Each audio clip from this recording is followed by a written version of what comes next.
Are you still keeping track of your team's objectives in a bunch of spreadsheets? Are you? It's okay. Let's just talk about it. With small improvements, managers get hours back into their day by making it easier than ever to track objectives for their team. Today, I'm going to show you how managers can use small improvements to set and track objectives to provide clear expectations for their teams. I'm Alec, your Small Improvements Customer Success Manager. Let's get started.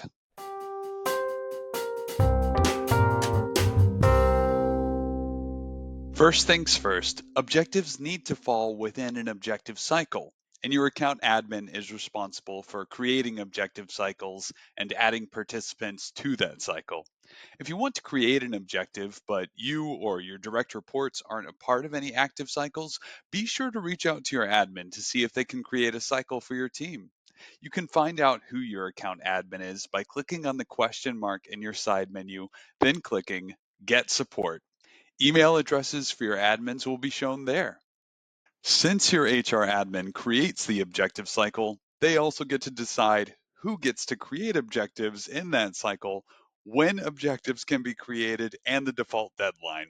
Don't worry, I'm going to go over all of that in more detail. In order to create an objective, click Objectives from the menu on the left.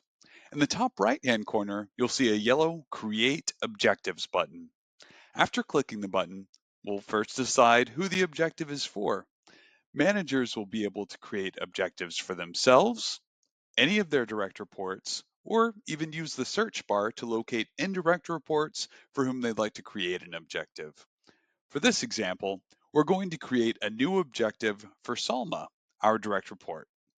Since Salma is a part of two different objective cycles, we'll also decide which objective cycle our new objective should be created within. If we're only a part of one active objective cycle, we'll get to skip this step. If you're unsure which cycle your objective belongs in, be sure to consult your manager or your HR admin. Let's outline some of the possible components of an objective. This objective is titled Host 3 onboarding webinars per month with 80% satisfaction rating, and we can even choose an icon to go with it. You might add a description to be more specific about what you are setting out to accomplish, and key results are great for breaking up larger objectives into smaller steps we can take to achieve that objective. A default due date is set by admins when they create the cycle, but the due date can be changed at this stage. If your admin has set up a cycle with cascading objectives, there are a few extra steps. First, we'll choose whether this objective is an individual, group, or company objective. Since we're creating an objective that will be owned by Salma, an individual contributor, we'll set this one as individual. Next, we'll select the parent objective that Salma's objective should cascade up to. In some cascading objective cycles, team leaders may also be tasked with creating group objectives. In that case, we would select Group as the objective type. Setting the objective type to Group will require us to add a label to identify what kind of group this is. That group label might be something like Development Team, or Project Group 5, or the greatest group of all time. It's important to note that group objectives still need to have a primary owner. It usually makes the most sense for the owner to be whoever is most responsible for reporting on the progress of that objective, such as a team leader or project point person. Some admins may set a default visibility that can't be changed, while others might allow you to choose whether an objective should be public or protected. If objectives are protected, they can only be seen by the objective owner, their management chain, and HR admins. But we may have the option to grant additional visibility to specific teammates we'd like to collaborate with by typing their names into the Also Visible To box. Remember that your account admin may have set a default visibility that can't be changed. If you make any changes to the objective, be sure to press save so that you don't lose any of your progress. Now that you've created the new objective, there are several ways that we can show progress. We can update the status, check off key results, and keep the conversation going in the comments. In the comments, you can tag any team members with visibility, which will send them a notification to bring their attention to your objective. Updating objectives makes progress visible in real time, reducing the need for status meetings and ensures everyone is focused on the outcomes that matter.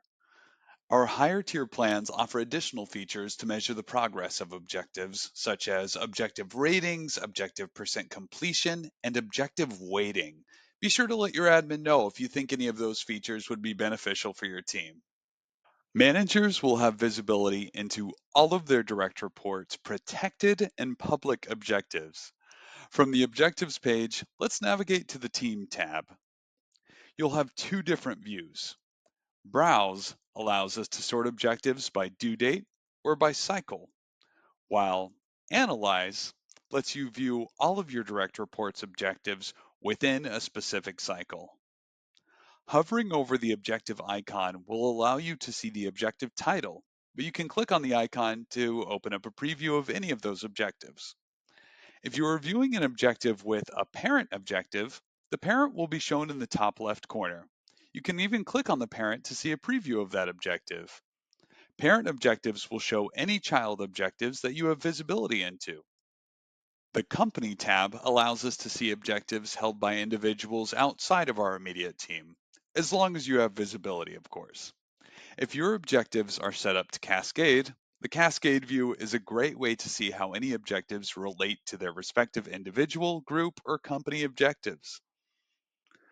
Using objectives and small improvements doesn't just organize goals, it helps teams save time, stay aligned, and achieve the results we're after. Once you get started, let me know what kind of impact objectives has on your team.